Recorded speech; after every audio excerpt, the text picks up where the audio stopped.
Now here we have Stack Up, or as it's actually called on the title screen, Robot Block. The first thing you might notice is that Nintendo actually got a bit creative with the menus on this game. For the first time, they really seem to be sort of trying to put a unique menu as opposed to sort of the standard template of the logo and then the options below. Now, Stack Up is the first of two games released to be used in conjunction with the ROB, the Robotic Operating Buddy. This was basically a toy robot that plugged into your Nintendo and allowed you to play some games with it.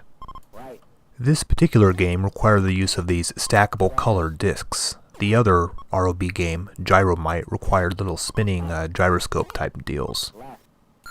Now unfortunately this video can't really show the actual gameplay of Stack Up.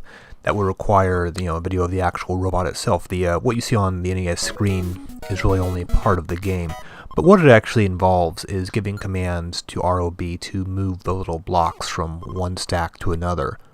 There's several different gameplay variations, like in the first one you enter commands one at a time, then the robot moves them. In the next gameplay variation you actually enter in all the commands, and then once you're done, then the robot will carry out the commands. There's something called Bingo, which is available for both 1 or 2 players.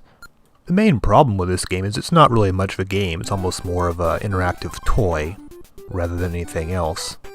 I suspect that people that purchased the version of the NES that had Rob in it were perhaps a little disappointed when they actually got this home and started playing with it. But I don't really think that was quite the idea behind Rob. I think it was really more of something to entice young people to buying the deluxe NES set rather than anything else. I think the main purpose of ROB was to make the NES in the United States look less like a video game console and more like some sort of interactive toy system.